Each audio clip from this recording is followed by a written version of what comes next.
வணக்கம். நான் ஸ்ரீரங்கம் ரவி உங்களோட பேசிட்டு இருக்கேன். இது மார்ச் மாத பலன்கள். துலாம் ராசி. உங்க ராசிநாதன் வந்து சுக்கிரன். உங்களுக்கு பாக்கியாதிபதி அப்படின்னு சொல்லக்கூடியவர் புதன். இந்த புதனும் சுக்கிரனும் 6ஆம் வீட்டில் இருக்காங்க. இல்லை, உங்க ராசிநாதன் 6ஆம் வீட்டில் உச்சம். அப்போ 6ஆம் வீட்டில் உச்சமாக இருந்தால் என்ன நடக்கலாம் அப்படின்னு பார்த்தீங்கன்னா, நமக்கு வரக்கூடிய தடைகள் எல்லாம் நீங்கும். எந்த ஒரு விஷயத்திலையும் வெற்றி வாய்ப்புகள் உருவாகும். அப்போ இதில் ஒரு விஷயம், புதஞ்ச விஷயம் என்ன, உள்ளுக்குள்ளே இருக்கிறது, ரீட் இன் பிட்வீன் த லைன்ஸுமோ. அப்போது உங்களுக்கு தடைகள் விலகும்னா அதற்கான முயற்சிகளில் நீங்கள் இறங்கும்போது தானே அது விலகும். தடைகள் இருக்கு, ஒரு 2 பேர் சண்டை போட்டுக்கிறான், நடுவு போய்ப்பா சண்டை போடாதீங்க போனால் ஐயா நீங்கள் சொன்னால் சரின்னு விலகி போய்ட்டுறது. ஆனால் நீங்கள் சொல்லவே இல்லாமல் வேடிக்கை பார்த்தா என்ன பண்ணுறது? அதனால் புரியுங்க, தடைகள் விலகும், நன்மைகள் பெருகும், நினைத்த காரியம் கைகூடும். இது அவ்வளோக்கும் இந்த காலகட்டம் உங்களுக்கு உறுதுணையாக இருக்கு. முக்கியமாக படிக்கக்கூடிய மாணவர்களை பற்றி பார்த்தா புதன் 6ஆம் வீட்டில் இருக்கிறார். அவ்வளோ சிறப்புன்னு சொல்ல முடியாது புதன் 6ல் இருந்தா. அப்போ முக்கியமான விஷயம் என்னன்னா, ஹெல்த் இஷ்யூஸ்.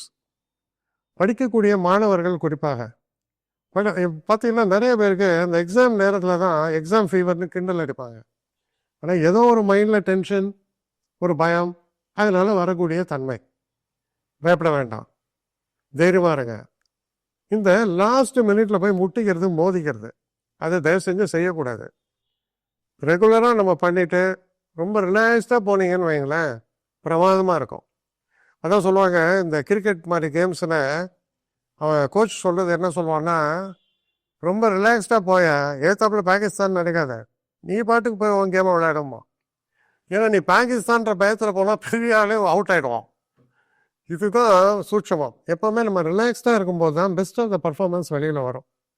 அப்போ 6ஆம் வீட்டில் இவங்கெல்லாம் போய் உட்காரும்போது நம்மள அறியாமல் ஒரு டென்ஷன். நமக்கு எதிரிகள் பலமாயிட்டாங்களா, இப்போ எதிரிகளை நான் வென்றே தீர வேண்டும். நியாயம், தப்பே இல்லை, அந்த உள்ள அந்த எண்ணம் இருக்கலாம்.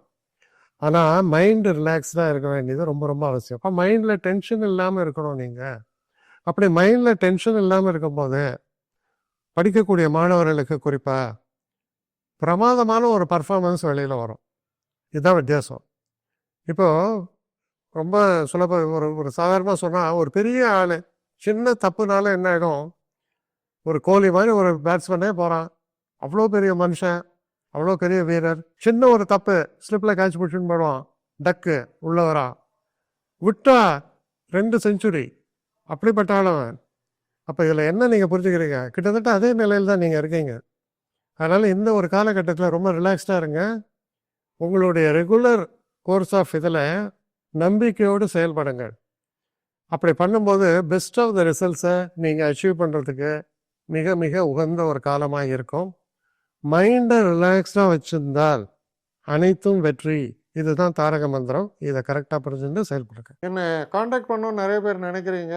தயவு செஞ்சு என்னை காண்டாக்ட் பண்ணுறதுக்கு ஒரு மெயில் அனுப்புங்க, srirangamravi1@gmail.com. இது ஸ்க்ரீனில் பார்க்கலாம், இது அப்பியர் ஆகும். இந்த மெயிலுக்கு எனக்கு அனுப்புங்க. எனக்கு நிறைய பேர் அனுப்புகிறீங்க, நான் ஒருத்தன் தான் அதை பார்க்குறேன், செய்கிறேன். ஏன்னா இது வேகமாக செய்யலாம் முடியாது. ஒரு நாளைக்கு ஒரு 3 பேர் பார்ப்போம், 4 பேர் பார்க்குறோம். அதனால் கொஞ்சம் டிலே ஆகுது. கட்டண சேவை தான். இந்த கட்டணத்தை செலுத்திய பின்பும் கிட்டத்தட்ட ஒரு 5-6 நாள் ஆகும். சில பேர் நினைக்கலாம் கட்டணத்தை செலுத்தின உடனே அடுத்த நாளே பார்க்கணுன்ட்டு. அப்படி என்னால் முடியல. கொஞ்சம் பொறுமையும் நிதானமும் தேவையும் இருப்பவர்கள் நிச்சயமாக காண்டாக்ட் பண்ணுங்கள். என்னுடைய பெஸ்ட்டு சர்வீஸு உங்களுக்கு கண்டிப்பாக உண்டு. வணக்கம்.